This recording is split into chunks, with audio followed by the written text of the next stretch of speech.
Welcome to my YouTube channel.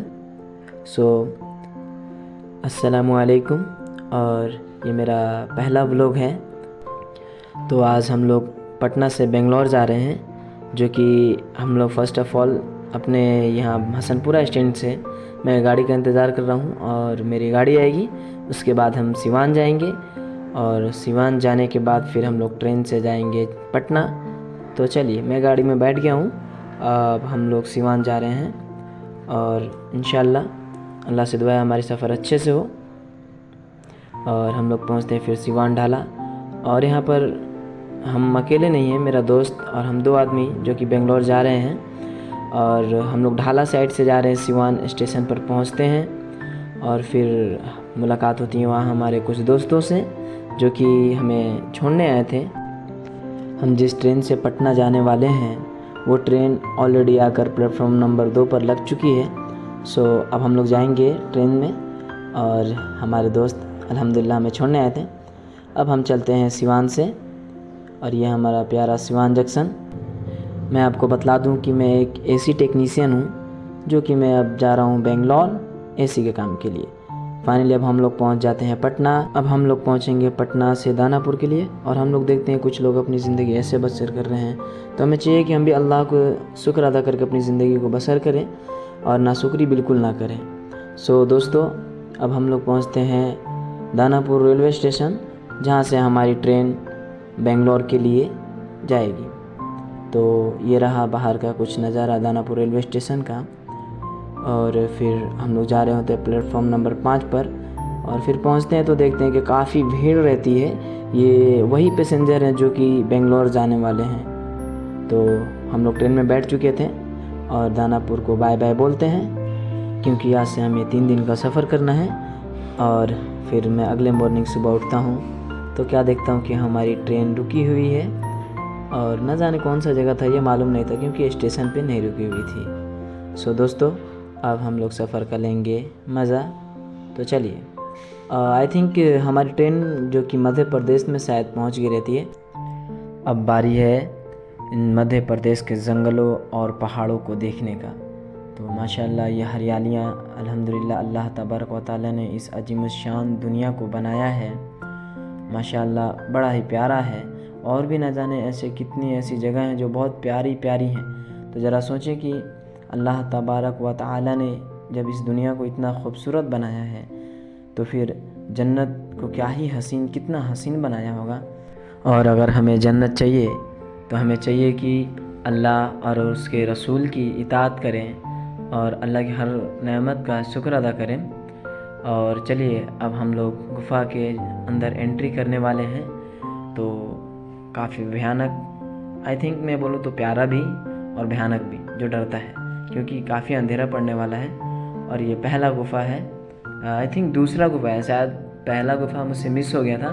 सो देखिए कितना अंधेरा है इसके अंदर। और जब हमारी ट्रेन इसके अंदर एंट्री करती है, इसके अंदर जाती है, तो लोग बहुत शोर करते हैं, चिल्लाते हैं, जो ख़ासकर यंग होते हैं। आगे अभी और गुफ़ाएँ आने वाली हैं। तो अभी हम लोग, ये शायद दूसरी गुफ़ा है जिसके अंदर हमारी ट्रेन जा रही है और ये एंड पर आ गए हैं। आइए देखते हैं इस गुफ़ा के बाहर कैसा नज़ारा है। माशाल्लाह बहुत प्यारा नज़ारा। अब देखिए, ये मतलब क्या ही कहें इन वादियों का। अगर हम लोग इन जगहों पर चले जाएं और तो शायद मुझे लगता है कि हमारा दिल बहुत सुकून, इत्मीनान महसूस करेगा और इन जगहों से आने का जल्दी दिल नहीं करेगा। चलिए, अभी और भी गुफ़ाएं हैं, तो देखिए इन गुफ़ाओं को।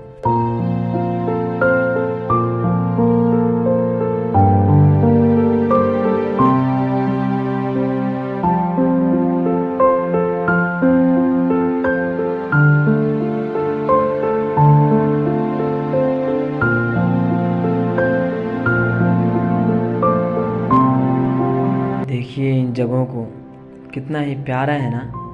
तो हम लोग बेंगलोर के लिए जा रहे हैं, जो इन रास्तों से गुज़रते हैं। और ये हमारी ट्रेन जो कि काफ़ी रफ्तार में अभी चल रही थी। और फिर से एक बार हम लोग इस गुफ़ा में एंटर करते हैं। और मैं आ गया था वीडियो बनाने के लिए गेट के पास, और मुझे यहाँ पे बहुत डर लग रहा था। सो मैं अदर साइड में आया, क्योंकि अंधेरा ही अंधेरा था उसके अंदर और फिर मैं यहाँ पर आकर वीडियो बना रहा था बस देखने के लिए कि कैसा है।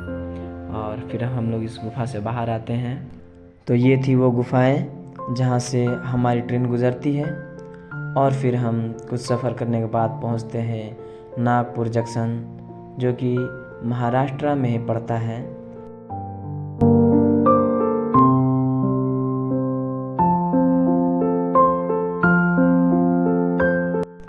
फिर नागपुर में हम उतरते हैं तो मैं क्या देखता हूँ कि कुछ लोग पानी लेने के लिए लाइन लगाए रहते हैं।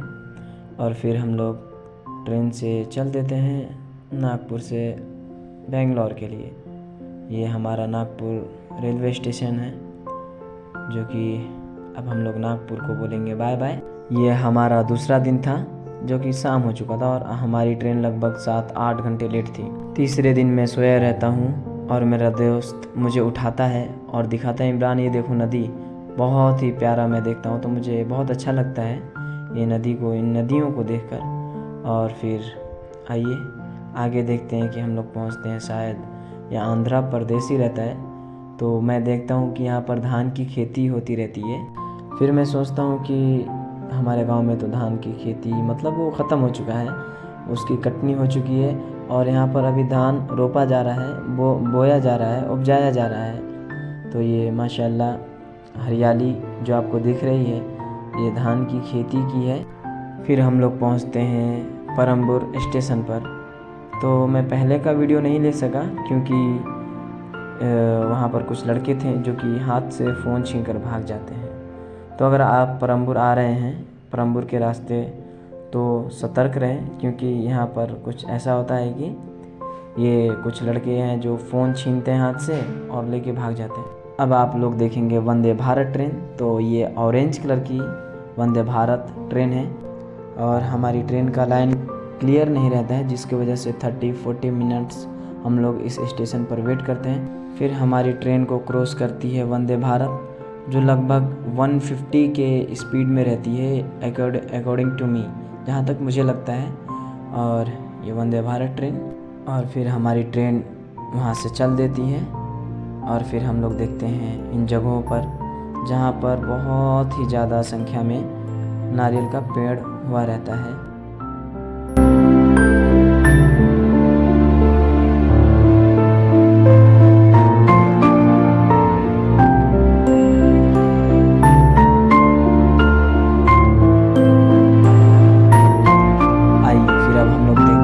पहाड़ों को, माशाअल्लाह ये पहाड़ तो अल्लाह तबारक व तआला की बनाई हुई नेमतों में से ये भी एक हमारे लिए नेमत है।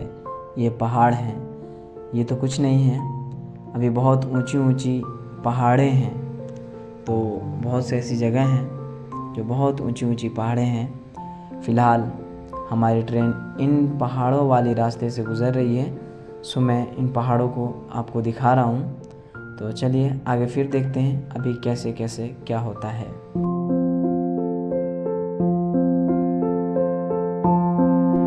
फिर मैं देखता हूँ कि काफ़ी दूरी में नारियल का पेड़ रहता है, बहुत ज़्यादा दूर तक रहता है। इन नारियल के पेड़ रहते हैं और उसके पीछे जो हम लोग देख रहे हैं वो पहाड़ है, जो कि शबनम आने के कारण हमें अच्छा से नहीं दिख रहा है, जो जिसे हम लोग ओस भी बोलते हैं भोजपुरी में। और हमारी ट्रेन लगभग 8-9 घंटे लेट हो चुकी रहती है और हम लोग पहुंच जाते हैं फाइनली बेंगलुरु में। और ये वाइट फील्ड है जो कि बेंगलोर में ही पड़ता है। और ये रहा हमारा SMBT रेलवे स्टेशन, जहां पर हमको उतरना है। हमारी ट्रेन का आखिरी स्टॉपेज यही है, यानी पटना से हम लोग ट्रेन से यहीं पर आ रहे थे। ये हमारा SMBT स्टेशन। और फिर मेरा दोस्त कहता है भाई रेडी हो जाओ जल्दी से, अब हम लोग उतरने वाले हैं क्योंकि यही है हमारा। फिर मैं बोलता हूँ मेरे दोस्त को मैं तो रेडी हूँ। और फिर हम लोग इस स्टेशन पे पहुँचने के बाद सभी लोग लाइन से रहते हैं उतरने के लिए खड़ा, और फिर मैं उतरता हूँ। और अब यहाँ से हम लोग जाएंगे और जाने के बाद सीढ़ियों पे चढ़ते हैं। चढ़ने के बाद फिर हम लोग आते हैं इधर, मैं और मेरा दोस्त, हम लोग दोनों आदमी चलते रहते हैं। फाइनली हम लोग बेंगलुरु स्टेशन पे आ गए रहते हैं। और ये हमारा SMBT स्टेशन के अंदर का जो दिख रहा है नज़ारा है। और फिर हम लोग जाते हैं SMBT स्टेशन से बाहर टैक्सी के लिए, क्योंकि हम लोग को इस स्टेशन से लगभग 15 किलोमीटर्स हमारा रूम है। तो हम लोग अब जाएंगे टैक्सी के लिए। तो एक भैया आते हैं, पूछते हैं क्या भाई कहाँ जाना है बोल के। हम लोग बोलते नहीं, बस हमारी टेम्पो आ रही है, हमारी टैक्सी आ रही है, सो हम लोग जाने वाले हैं। और ये हमारी हालत हुई रहती है 3 दिन सफ़र करने के बाद। सो देखिए हमारा हालत कैसा हो गया है 3 दिन सफ़र करने के बाद। और ऑलरेडी हमारी ट्रेन 8-9 घंटे लेट रहती है। ये हमारा SMBT स्टेशन, जो कि हम लोग बाहर आते हैं मेन गेट से और वेट करते हैं टैक्सी का। सो आज के ब्लॉग में इतना ही। तो ये था हमारा फर्स्ट ब्लॉग। और अगर आपको हमारा ब्लॉग पसंद आया हो तो चैनल को सब्सक्राइब करें और लाइक करें। Thank you.